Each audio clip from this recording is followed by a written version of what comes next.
أعوذ بالله السميع العليم من الشيطان الرجيم من همزه ونفخه ونفثه بسم الله الرحمن الرحيم ذلكم بأنه إذا دعي الله وحده كفرتم وإن يشرك به تؤمنوا فالحكم لله العلي الكبير هو الذي يريكم آياته وينزل عليكم من السماء رزقا وما يتذكر إلا من ينيب فادعوا الله مخلصين له الدين ولو كره الكافرون سبحان ربك رب العزة عما يصفون وسلام على المرسلين والحمد لله رب العالمين۔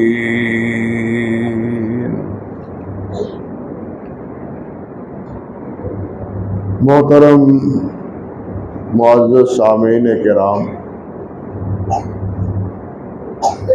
عزت مآب میری بہنوں اور بیٹیوں، اللہ سبحانہ و تعالیٰ کی دو صفات اس آیت میں بیان ہوئی ہیں۔ ایک صفت علو ہے اور دوسری صفت کبیر،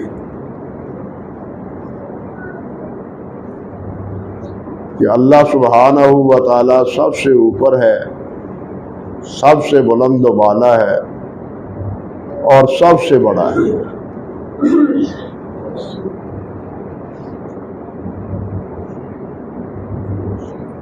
گزشتہ خطبات میں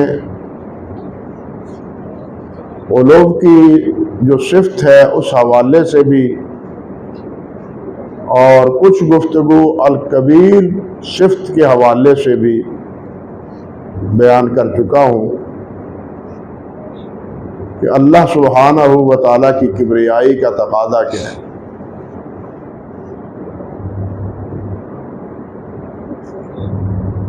میں نے عرض کیا تھا کہ اللہ رب العزت نے اپنے حبیب حضرت محمد رسول اللہ صلی اللہ علیہ وسلم کو جب نبوت سے سرفراز فرمایا اور رسالت کا مرتبہ بھی عطا فرمایا، تو سب سے جو پہلا حکم اللہ ذوالجلال والاکرام نے آپ کو دیا وہ یہی تھا کہ اللہ کی کبریائی بیان کرو۔ یا ایھا المزمل قم فانذر وربک فکبر، کہ اپنے رب کی کبریائی بیان کرو۔ اور حقیقت یہ ہے کہ نبی کریم صلی اللہ علیہ وسلم نے ساری عمر اللہ رب العزت کی کبریائی بیان کرتے ہی گزار۔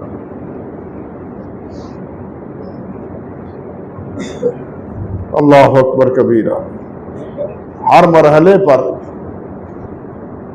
ہر مقام پر اللہ رب العزت کی بڑائی اور اللہ ذوالجلال کی کبریائی، اس کا نبی علیہ الصلوۃ والسلام نے اظہار فرمایا۔ قرآن مجید میں متعدد مقامات پر اللہ کی اسی صفت کبریائی کا تذکرہ مختلف عناوین سے۔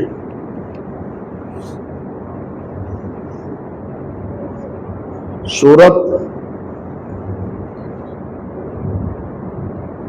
شورا میں، سورت الجاسیہ میں اس کی آخری آیت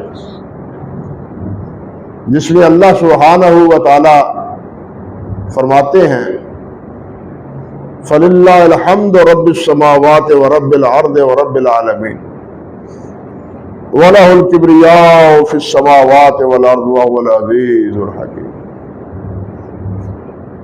پوری صورت اس بات پر مشتمل ہے کہ اللہ ہی خالق ہے، اللہ ہی رازق ہے۔ آسمان و زمین کو، سورج اور چاند کو اللہ ہی نے پیدا کیا ہے۔ ہر ایک کے لیے رزق وہی پیدا کرنے والا ہے، یعنی تمام اللہ سبحانہ و تعالیٰ کی ان صفات کا تذکرہ اللہ سبحانہ و تعالیٰ نے سورۃ الصف جاسیہ میں بیان کیا پہلے، اور اختتام پر کہ جب اللہ وہی خالق ہے، وہی رازق ہے، تو پھر تعریف کے لائق بھی وہی ہے اور کبریائی کے لائق بھی وہی ہے۔ فَلِلَّهِ الْحَمْدُ رَبِّ السَّمَاوَاتِ وَرَبِّ الْأَرْضِ، اس لیے اللہ ہی کے لیے تعریف، یہ تخصیص ہے اللہ ذو الجلال کے لیے۔ دنیا کے مختلف حضرات کی جو تعریف ہوتی ہے، اس کے پرے پردہ پس پردہ بھی در حقیقت اللہ سبحانہ و تعالیٰ ہی کی تعریف ہے، کیونکہ اس میں جو وصف ہے، جو خوبی ہے، وہ اس کی ذاتی تو نہیں ہے، وہ تو اللہ نے دے رکھی ہے اس۔ اگر علم ہے تو وہ بھی، مال ہے تو وہ بھی، حکمرانی ہے تو وہ بھی، جوانی ہے تو وہ بھی، مال اولاد ہے تو یہ بھی، تو یہ سب اللہ کی تو عطا ہے،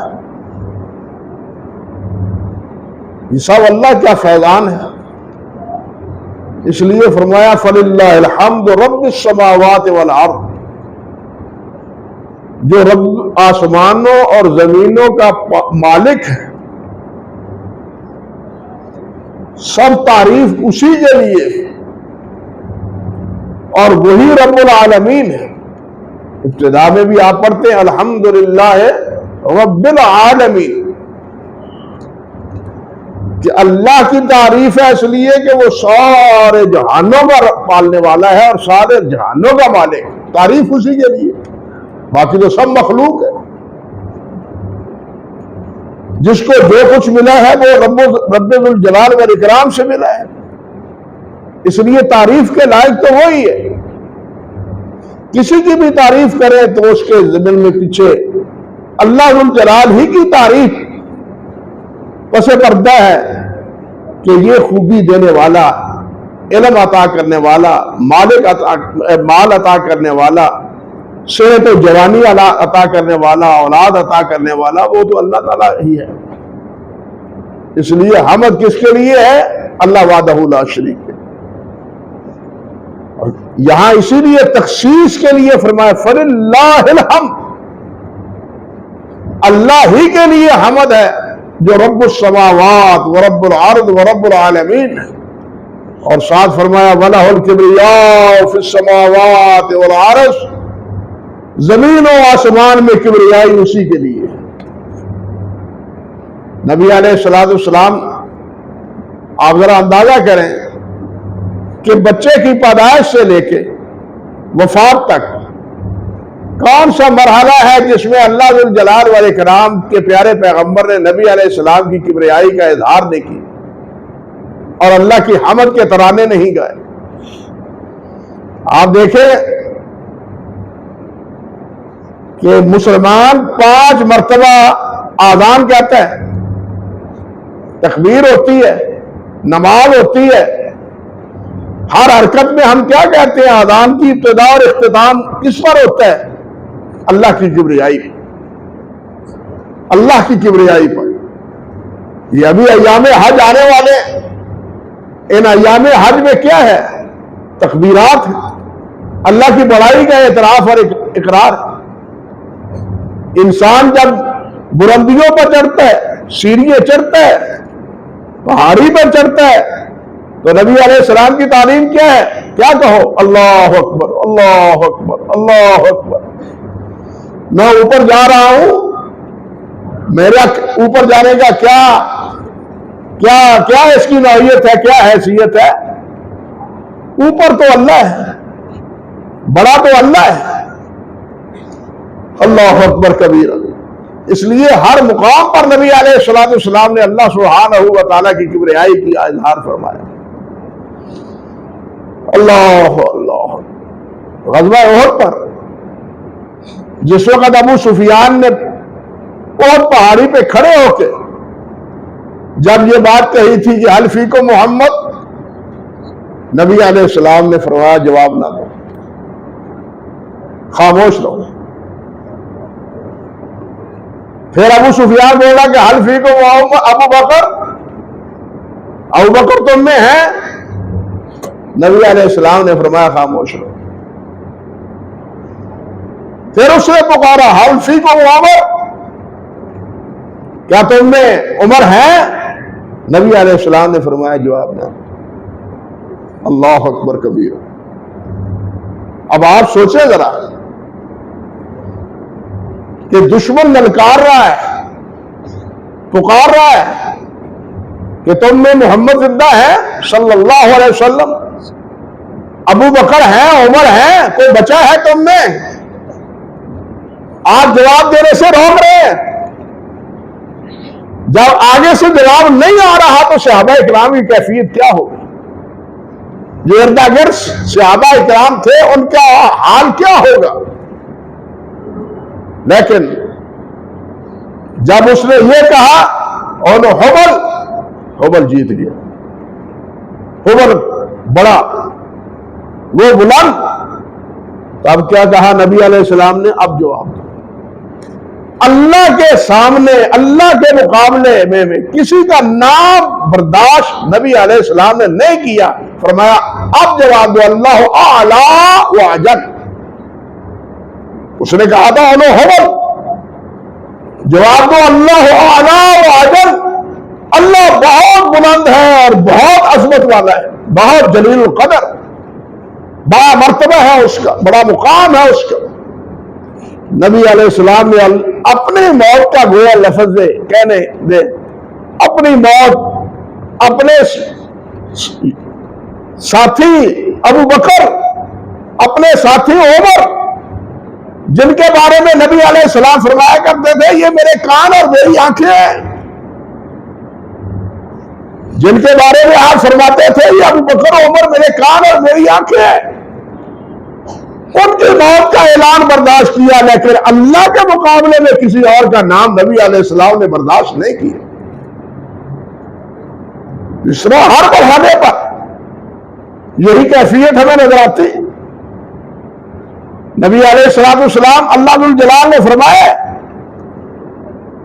وما قدر اللہ حق قدر والارض جميعا في قبضہ والارض جميعا قبضته یوم القیامہ والسماوات مطویات بیمینہ سبحانہ وتعالی عما یشرکون۔ اللہ ذو الجلال فرماتے ہیں لوگوں نے اللہ کا مقام ہی نہیں پہچانا، اللہ کا مرتبہ اور اللہ کا درجہ انہوں نے پہچانا نہیں۔ ما قدر اللہ حق قدر، اللہ کا جو شان تھا، جو اللہ کی قدر تھی، جو اللہ کی عظمت تھی، لوگوں نے اس کو پہچانا ہی نہیں، اور حقیقت بھی یہی ہے۔ اللہ اکبر کبیرہ۔ فرمایا والارض جميعا قبضتہ، قیامت کے دن ساری زمین اللہ ذو الجلال کی مٹھی میں ہوگی، والسماوات مطویات بیمینہ، اور آسمان لپیٹا ہوا ہوگا، یہ اتنا بڑا ساتوں آسمان یہ لپیٹے ہوئے ہوں گے۔ سورۃ انبیاء میں اللہ ذو الجلال نے فرمایا قطعی السجل للقطب، جس طرح کاتب کاغذوں کو لپیٹ دیتا ہے، اکٹھا کر لیتا ہے بکھرے ہوئے کاغذوں کو، اسی طرح یہ بھی لپیٹ لیے جائیں گے اور اللہ کی مٹھی میں ہوگی۔ اللہ اکبر کبیر۔ جو آج ہمیں بڑے نظر آتے ہیں، جن کی وسعتوں کی کوئی انتہا ہمیں سمجھ نہیں آتی کہ ان کی وسعتیں کتنی ہیں، ان کا حدود اربع کتنا ہے، پھر ایک نہیں ساتوں آسمانوں کی یہ کیفیت ہوگی۔ یوم تطوی السماء کطی السجل للکتب، اور یہی بات جہاں اللہ ذو الجلال نے فرمایا والسماوات مطویات بیمینہ، کہ دائیں ہاتھ میں یہ اللہ ذو الجلال کے دائیں ہاتھ میں یہ سارے آسمان لپیٹے ہوئے ہوں. سبحانہ و تعالی عما یشرکون. اللہ پاک ہے، اللہ ہر نقص سے پاک ہے، اور اس شرک سے بھی پاک ہے جو اللہ ذو الجلال کی طرف منسوب کرتے ہیں. اللہ اکبر کبیرہ. حدیث میں آتا ہے، حضرت ابو ہریرہ رضی اللہ تعالی عنہ فرماتے ہیں کہ نبی علیہ السلام نے فرمایا کہ قیامت کے دن یقبض اللہ الارض ویطوی السماوات بیمینہ، کہ اللہ ذو الجلال زمین کو اپنی مٹھی میں لے لیں گے اور آسمانوں کو اپنے دائیں ہاتھ میں لپیٹ لیں گے، اور پھر فرمائیں گے ثم یقول انا الملک انا الملوک، میں بادشاہ ہوں. کون ہے بادشاہ؟ میں بادشاہ ہوں. یہاں ایک سوال ہوا صحابہ کرام نے کیا نبی علیہ السلام سے. اللہ اکبر کبیرہ. اور اس سے آپ اندازہ کر لیں کہ جہنم بھی کتنی بڑی ہے. یا اللہ ہمیں اس سے محفوظ فرما، ہمیں جہنم سے پناہ عطا فرما. صحابہ کرام نے عرض کیا حضور جب یہ کیفیت ہوگی تو لوگ کہاں ہوں گے؟ زمین آسمان یہ لپیٹے ہوئے اللہ کی مٹھی میں، اللہ کے ہاتھ میں، اللہ کے قبضے میں، انسان کہاں ہوں گے؟ نبی علیہ السلام نے فرمایا آسمان پل صراط پر ہوں. اب آپ دیکھ لیجئے جہنم کتنی بڑی ہے اور پل صراط کتنا بڑا ہوگا. آدم علیہ السلام سے آخری انسان تک سب گزر رہے ہوں گے باری باری پل صراط پر. اسی سے جہنم کی وسعت کا اندازہ آپ کر سکتے ہیں. سورہ کاف میں اللہ ذو الجلال نے فرمایا پوچھا نا جہنم سے، اللہ ذو الجلال پوچھیں گے قیامت کے دن حل من مزید، پوچھیں گے کہ کیا تمہارے لیے کوئی اور چاہیے؟ اور چاہیے؟ تو جہنم کہے گی اور کوئی ہے متکبر، اور ہے جبار، اور ہے نافرمان، پھینکو میرے اندر. اللہ اکبر کبیرہ. اللہ اکبر کبیرہ. اور حضرت عبداللہ بن عمر رضی اللہ تعالی عنہ کی روایت میں ایک دفعہ نبی علیہ السلام منبر مبارک پر کھڑے تھے اور آپ اپنے دست مبارک کو اس طرح قبضہ بنایا اور ہلا رہے تھے زور سے. فرمایا یدبر، آگے کرتے تھے نبی علیہ السلام، کبھی ہاتھ کو پیچھے کرتے تھے اور اتنے زور سے ہلا رہے تھے کہ منبر بھی ہل رہا تھا اور ہمیں خطرہ محسوس ہونے لگا کہ کہیں نبی علیہ السلام منبر مبارک سے گر ہی نہ جائے. اللہ اکبر. اور نبی علیہ السلام فرما رہے تھے اس وقت کہ اللہ ذو الجلال والاکرام اسی طرح قیامت کے دن زمین و آسمان کو اپنی مٹھیوں میں لے کے ہلائیں گے اور کہیں گے این الجبارون این المتکبرون. جو اپنے آپ کو بڑا کہتے تھے، جو اپنے آپ کو شاذور کہتے تھے، وہ آج کہاں ہے؟ اللہ اکبر. یہ ہے اللہ کی کبریائی، یہ ہے اللہ کی عظمت، جس کے بارے میں اللہ ذو الجلال نے فرمایا کہ اللہ سب سے بڑا ہے، وہی بڑا ہے. بھائی ہمارے عقل مند یا قبیلے میں جو خاندانی لوگ ہوتے ہیں، اچھے خاندان کے افراد ہوتے ہیں، ان میں یہ بات ہوتی ہے یار کسی کی بات تو ماننی ہوتی ہے. وہ ہر خاندان اپنے بڑے کی بات پر لبیک کہتا ہے، ہر خاندان اپنے بڑے کی آواز پر خاموش ہوتا ہے، اپنا اختلاف چھوڑ دیتا ہے. حاجی صاحب نے کہہ دیا، میاں صاحب نے کہہ دیا، اختلاف چھوڑ دیتے ہیں. اللہ اکبر کبیرہ. لیکن سوچئے کہ سب سے بڑا تو اللہ ہے. اللہ ذو الجلال کے بعد بھی کسی کی بات کو ماننا چاہیے. بات سمجھے کچھ؟ بڑا اللہ ہے، تو پھر سب سے بڑا جب وہ ہے تو بات بھی اسی کی ماننی ہے، جو وہ کہے گا اسی کی بات وہی بات ماننی ہے۔ ہر ماں و شوا کی تابعداری اور اس کی بات ماننے کے ہم مکلف نہیں ہیں، ہم مکلف ہیں اس اکبر الکبیر کے بات ماننے کی جو سب سے بڑا ہے، باقی سب چھوٹے ہیں۔ اسی لیے تو نبی علیہ السلام نے علی الاطلاق فرما دیا لا طاعۃ لمخلوق فی معصیۃ الخالق، جہاں اللہ کی نافرمانی ہو رہی ہو وہاں کسی کی تابعداری نہیں، وہ بادشاہ ہو، وہ گھر کا سربراہ ہو، شہر کا سربراہ ہو، کوئی بھی ہو، اللہ کے رسول اللہ ذو الجلال والاکرام کی بات کی مخالفت جہاں ہو رہی ہے پھر اس کی بات کسی کی ماننی ہی نہیں، کیونکہ سب سے بڑا وہی ہے۔ اللہ اکبر کبیرہ۔ اور یہاں یہ بھی دیکھیے کہ سب سے پہلا گناہ یہی تکبر ہے جو شیطان سے سرزد ہوا تھا، سب سے پہلا یہ گناہ تکبر کا شیطان نے کیا تھا، اور جو متکبرین ہیں وہ حقیقتاً شیطان ہی کے پیروکار ہیں۔ شیطان نے سب سے پہلے کہا تھا انا خیر منہ خلقتنی من نار وخلقتہ من طین، میں آدم کو سجدہ کیوں کروں؟ اس نے تکبر کیا نا اللہ کے حکم کے سامنے، اللہ کا حکم نہ مانا، تکبر ہے کہ اللہ کا حکم نہ ماننا۔ نبی علیہ السلام سے پوچھا گیا کہ ان اللہ، آپ نے فرمایا الکبر بطر الحق وغمط الناس، کبر یہ ہے، تکبر یہ ہے کہ حق کا انکار کیا جائے اور لوگوں کو حقیر سمجھا جائے، اپنے آپ سے دوسرے کو حقیر سمجھا جائے اور حق کا انکار کیا جائے۔ حق کے بعد الحق الا الضلال، حق اللہ اور اللہ کے رسول کا فرمان ہے، اس کے بعد سب گمراہی ہے۔ حق اللہ اور اللہ کے رسول کا فرمان ہے، اس کے بعد سب گمراہی ہے۔ اب اللہ اور اللہ کے رسول کے حکم کے خلاف جو ہم بات مانیں گے وہ تکبر پر مبنی ہوگی۔ عبادت کا انکار یہ تکبر ہے۔ عبادت ایک ہے، عبادت ایک ہے، اطاعت دونوں اس میں آتی ہے، عبادت بھی اور اطاعت بھی اللہ ذو الجلال کی نہ کرنا یہ تکبر ہے۔ اللہ اکبر کبیرہ۔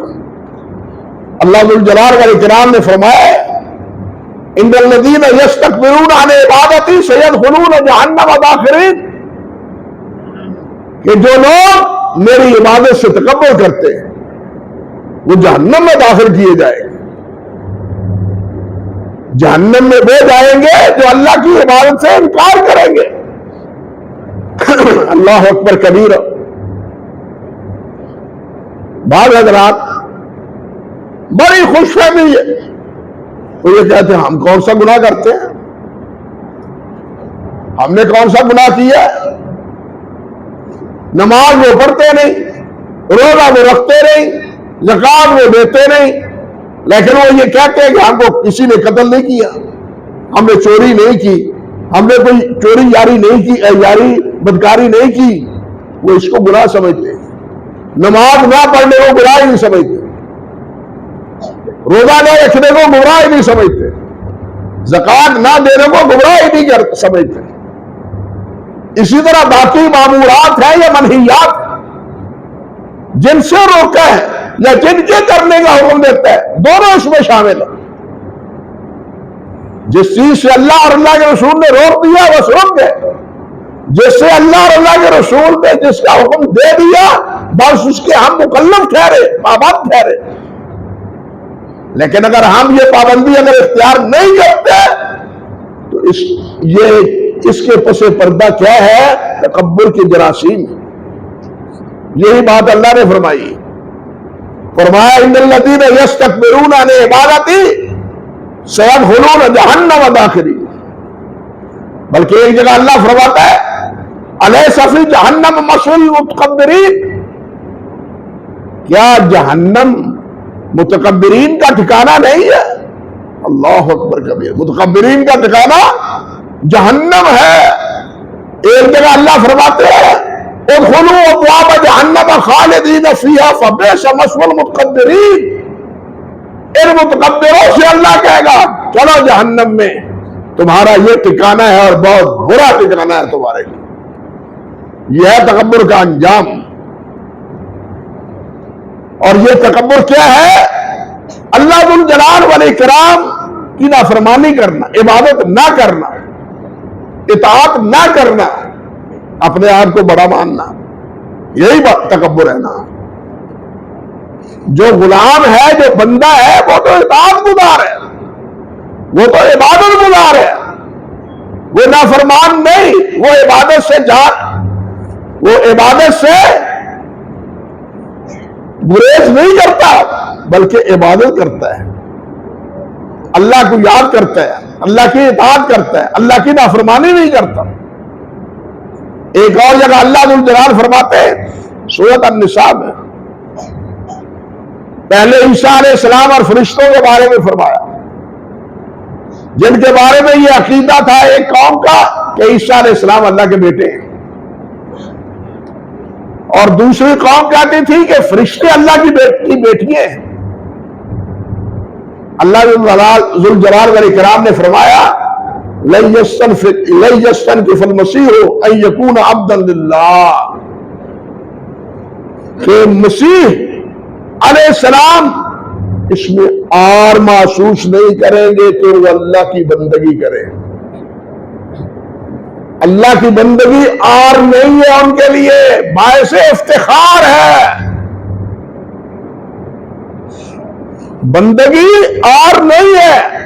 فرمایا لن يستنكف المسيح ان يكون عبدا لله ولا الملائكة المقربون، اور نہ ہی جو مقرب ترین فرشتے ہیں، قروبیین ہیں، حاملین عرش ہیں،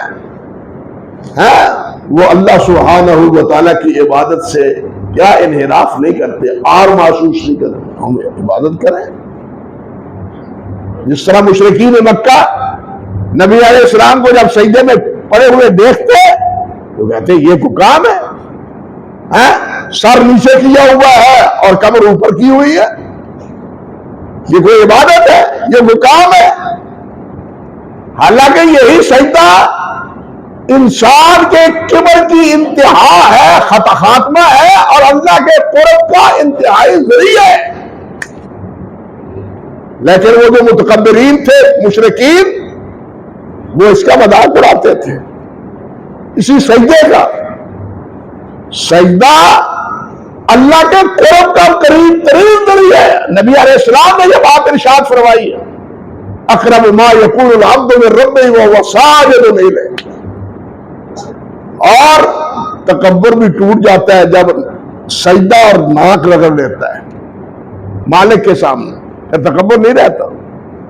لیکن جو متکبرین تھے وہ سجدے سے انکار کرتے تھے، وہ سجدہ نہیں کرتے تھے اللہ سبحانہ و تعالیٰ کا۔ اللہ اکبر۔ اللہ ذو الجلال فرماتے ہیں کہ نہ مسیح علیہ السلام آر محسوس کرتے ہیں، نہ فرشتے آر محسوس کرتے ہیں کہ ہم اللہ کی عبادت کریں۔ فرمایا وَمَن يَسْتَنْكِفْ عَنْ عِبَادَتِهِ وَيَسْتَكْبِرْ فَسَيَحْشُرُهُمْ إِلَيْهِ جَمِيعًا، اور جو اللہ سبحانہ و تعالیٰ کی عبادت سے آر محسوس کرے گا اور جو تکبر کرے گا، عبادت کے مقابلے میں اب کیا ہے؟ تکبر کرے گا، اللہ کی گویا کہ عبادت نہیں کرے گا، فَسَيَحْشُرُهُمْ إِلَيْهِ جَمِيعًا، ان سب نے جمع تو میرے پاس ہونا ہے نا، آنا تو میرے ساتھ پاس ہے نا، پھر میں ان کو بتلاؤں گا کہ تمہارے اس تکبر کا انجام کیا ہے۔ اللہ اکبر کبیرہ۔ اسی طرح اللہ سبحانہ و تعالیٰ نے فرمایا وَإِذَا قِيلَ لَهُ اتَّقِ اللَّهَ أَخَذَتْهُ الْعِزَّةُ بِالْإِثْمِ فَحَسْبُهُ جَهَنَّمُ وَبِئْسَ الْمِهَادُ۔ جب لوگوں کو کہا جاتا ہے اللہ سے ڈرو، اللہ سے ڈرو، اللہ کی نافرمانی نہ کرو، اور یہ غلط کام نہ کرو، اللہ سے ڈرو، اللہ اکبر کبیرہ، اللہ ذو الجلال فرماتے ہیں وَإِذَا قِيلَ لَهُ اتَّقِ اللَّهَ، ان کافروں کو اور متکبرین کو جب کہا جاتا ہے کہ اللہ سے ڈرو، أَخَذَتْهُ الْعِزَّةُ بِالْإِثْمِ، تو اس کی عزت اس کو گناہ پر آمادہ کرتی ہے۔ تم کون ہوتے ہو ہمیں روکنے والے؟ تم کون ہوتے ہو ہمیں ٹوکنے والے؟ اس کی عزت مانے ہوتی ہے۔ گویا اگر کوئی کسی کو گناہ پر ملامت کرے یا اس کو سمجھانے کی کوشش کرے تو وہ کہتا ہے یہ تو میری عزت پر حرف گیری ہے۔ اور یہ اللہ معاف فرمائے سب میں شامل، معاف کرنا سب میں شامل ہے۔ اس میں مالی وزرائی نہیں، بادشاہی نہیں، مالداری نہیں، نوجوانی نہیں، عالم بھی اس میں شامل ہے، علماء بھی اس میں شامل ہے۔ علماء کو کہہ کے دیکھ لیجیے لما تقولون ما لا تفعلون، وہ بھی آپ کے گلے کو پکڑیں گے۔ ہمیں کیوں روکتے ہو؟ ہمیں کیوں ہم پر کیوں اعتراض کرتے ہو؟ یعنی اس کا مرتکب علماء بھی ہے۔ اور بہت بڑی بات اللہ ذو الجلال نے فرمایا وَقَبُرَ عِندَ اللَّهِ أَن تَقُولُوا مَا لَا تَفْعَلُونَ، اللہ کے غضب کے لیے یہی بات کافی ہے کہ تم لوگوں کو تو کچھ کہتے ہو اور خود عمل نہیں کرتے۔ علماء بھی اس کا مشتاق ہے، ہر طبقہ اس کا مشتاق ہے۔ جس کو بھی کہو اس کی غلطی پر ٹوکو وہ گلے کو پڑتا ہے، اس کو کہتا ہے میری عزت پر حرف آیا۔ ایک دفعہ ایک مدرس میں علماء کرام ہی تشریف فرما تھے، ہمارے سلفی صاحب جانتے ہیں، اکثر ساتھی ستیانے کے ساتھی ہمارے، انہوں نے علماء کرام کو کچھ باتیں نصیحت کے طور پر کی، نصیحت کے طور پر انہوں نے کچھ باتیں کی تو ایک مولوی صاحب کھڑے ہو گئے، ہماری بے عزتی کے لیے ہمیں یہاں بلایا، آپ اندازہ کریں اب یہ کیا ہے؟ کیا یہ آیت اخذت العزت بالاسم یہ سامعین ہی کے لیے ہمارے لیے نہیں ہے، لوگوں کو جھنجھوڑنے کے لیے، خود اپنے لیے نہیں ہے۔ یہ ہمارے بارے میں اگر کوئی یہی بات کہے کہ تم کرتے کیا ہو، کہتے کیا ہو، ہم پر کیا گزرتی؟ کیا ہم اس آیت کا مصداق تو نہیں بنتے؟ کہنا آسان ہے، کرنا مشکل ہے۔ اخذت العزت بالاسم، اللہ فرماتے ہیں فحسبہ جہنم، اللہ اپنی مہربانی فرما، اللہ فرماتے ہیں ایسے لوگوں کا ٹھکانہ کہاں ہے؟ جہنم ہے۔ اسی طرح اللہ ذو الجلال والاکرام نے ایک جگہ فرمایا ہے، جس طرح یہاں اس آیت میں کہا ہے انہم کانوا اذا قیل لہم لا الہ الا اللہ یستکبرون، جب انہیں کہا جاتا تھا کہ اللہ کے علاوہ کوئی الہ نہیں، کوئی معبود نہیں، کوئی بڑا نہیں، سب چھوٹے ہیں، یستکبرون، تو وہ تکبر کرتے تھے، وہ تکبر کرتے تھے۔ وہ یقولون، اور کہتے کیا تھے؟ اِنَّا لَتَارِكُوا آلِهَتِنَا لِشَاعِرٍ مَجْنُونٍ، کیا شاعر اور مجنون دیوانے کے پیچھے لگ کے ہم اپنے معبودوں کو چھوڑ دیں، اپنے بزرگوں کو چھوڑ دیں، اپنے بزرگوں کی تعظیم نہ کریں، ان کی عزت نہ کریں، ان کی خدمت کے پاس نہ جائے، نظر و نیاز نہ دیں ان پر، یہ کہتے تھے۔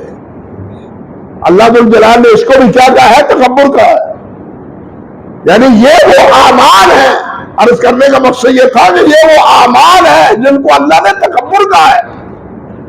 اللہ کی عبادت نہ کرنا تکبر، اللہ کی اطاعت نہ کرنا تکبر، گناہ پہ ٹوکنا اور اس کو اپنے لیے عزت پر حملہ سمجھنا یہ تکبر، اللہ کے علاوہ کسی اور کی عبادت کرنا یہ تکبر، یہ ہے تکبر۔ اور ان متکبرین کا ہم اس کو مانے یا نہ مانے، لیکن اللہ متکبر کہتا ہے ان کو۔ اللہ اکبر کبیرہ۔ اللہ ذو الجلال نے فرمایا کہ یہ کیا ہے، یہاں اسی آیت میں بھی، یہاں بھی کیا، ذالک بأنہ اذا دعی اللہ وحدہ کفرتم وإن یشرک بہ تؤمنوا فالحکم للہ العلی الکبیر۔ یہ جہنم اس لیے ہے کہ جب تمہیں کہا جاتا تھا ایک اللہ کی عبادت کرو، ایک اللہ وحدہ لا شریک کی عبادت کرو، کفرتم تو تم انکار کرتے تھے، بھاگ جاتے تھے، بات نہیں سنتے تھے، بات کی بولیے بولتے تھے۔ وَإِن يُشْرَكْ بِهِ تُؤْمِنُونَ، اور اگر اللہ کے ساتھ کسی اور کو شریک بنایا جاتا تو تم بات مان لیتے تھے، بند سن نہیں لیتے تھے۔ ہاں یہ بات ہوئی نا، بزرگوں کی بھی ہے نا، بزرگ بھی تو آخر ہے نا بھائی، بزرگ ہیں لیکن چھوٹے ہیں۔ بڑا کون ہے؟ بزرگوں سے بھی بڑا جن کو اس مالک نے ان کو بزرگی دی ہے، بڑا وہ ہے جس نے ان کو بزرگی دی ہے۔ اس لیے عبادت اس کی، کبریائی اس کی، بندگی اس کی، جھکانا اس کے سامنے، نظر و منت اس کے سامنے۔ اور یہی بین الاقوامی ہر دور میں رو رہا ہے۔ حدیث میں آتا ہے نبی علیہ الصلوۃ والسلام نے فرمایا، بلکہ ایک آیت اور سن لیجیے، اللہ ذو الجلال فرماتے ہیں سورہ قصص کے اختتام پر، جہاں وہ فرعون کا مصاحب جو بنی اسرائیل میں سے تھا، کیا نام جی اس کا، ذہن سے دیکھیے نہ ہی نکل گیا، آپ جی کمزوری ہے ہماری، فرعون اور حامان یہ تھا اصل میں بنی اسرائیل میں سے، بنی اسرائیل میں تھا۔ اس کی کمزوری اور اس کو رہنمائی کرتے ہوئے جب یہ کہا گیا کہ تم اللہ سے ڈرو، فساد بپا نہ کرو، یہ جملہ پھر اپنی جگہ قابل تشریح ہے، فساد بپا نہ کرو، اللہ نے تمہیں جو دیا ہے خود استعمال کرو اور اللہ کی راہ میں بھی خرچ کرو، متکبر نہ بنو، اللہ کی راہ میں خرچ کرو۔ تو کہنے لگا یہ تو میرے ہاتھوں کی کمائی ہے، میرے علم کا نتیجہ ہے، یہ مجھے کسی نے دیا، اللہ میرے محنتوں کا نتیجہ ہے، میرے علم کا نتیجہ ہے۔ یہ اس کی ساری باتیں بیان کرنے کے بعد اللہ ذو الجلال فرماتے ہیں، فرمایا تلک الدار الآخرہ نجعلھا للذین لا یریدون علوا فی الارض ولا فسادا۔ کہا اس آیت میں کہ یہ فسادی ہے، فساد کرتا ہے۔ فرمایا جو زمین میں فساد کا ارادہ نہیں کرتے اور زمین میں علو کا ارادہ نہیں کرتے، بات سمجھ لیں، جو عمل برا ہے اس کا ارادہ بھی برا ہے، جو گناہ ہے اس کا ارادہ بھی گناہ ہے، اس کے ارادے کی، منصوبے بنانے کی، منصوبے گھڑنے کی اجازت نہیں ہے۔ صرف یہی نہیں کہ بدکاری نہ کرے بلکہ اس کے جتنے ذرائع ہیں ان سے بھی اجتناب کرے۔ یہاں کیا ہے جو علوم کا ارادہ نہیں کرتا، یہ نہیں کہ بڑا بنتا نہیں، یہ نہیں کہا، وہ عالی شان بنتا نہیں، بڑا بنتا نہیں، اپنے آپ کو بڑا سمجھتا نہیں۔ ہر طبقے میں جس طرح پہلے کہہ چکا ہوں، وہ حکمران ہو یا مالدار ہو، وہ نوجوان ہو یا علماء کرام ہو، کوئی بھی ہو، جس میں یہ بیماری ہے، مجھے لوگ بڑا سمجھیں، میرے اشتہار چھپے ہیں، میرے نعرے لگے ہیں، 8-10 آدمی آگے اور 8-10 آدمی پیچھے ہو، اور اللہ کے بندو، اللہ کے رسول صلی اللہ علیہ وسلم تشریف فرما ہوتے صحابہ میں، باہر سے آنے والا پوچھتا من کو محمد صلی اللہ علیہ وسلم، تم میں محمد کون ہے؟ میں نے بات کر لی، نبی علیہ السلام چلتے، صحابہ کرام دائیں بھی بائیں بھی پیچھے بھی آگے نبی علیہ السلام کے چلتے۔ ہماری کیا کیفیت؟ ہمارے آگے کوئی چل نکلے، ہماری توہین، یہ ہے وہ لوگ۔ لیکن نبی علیہ السلام ان کمزوریوں سے پاک، ہماری آؤ بھگت نہ ہو تو پھر ہمارے اندر یہ علوم، ہمارے نعرے نہ لگے تو پھر یہ علوم. لیکن اللہ نے کیا فرمایا؟ لا یریدون بہ علوا، وہ علوم کرنا ہی کیا، علوم کا ارادہ نہیں کرتے. ولا فسادہ، فساد بپا کرنے کا ارادہ نہیں کرتے. فرمایا جنت ان کے لیے ہے.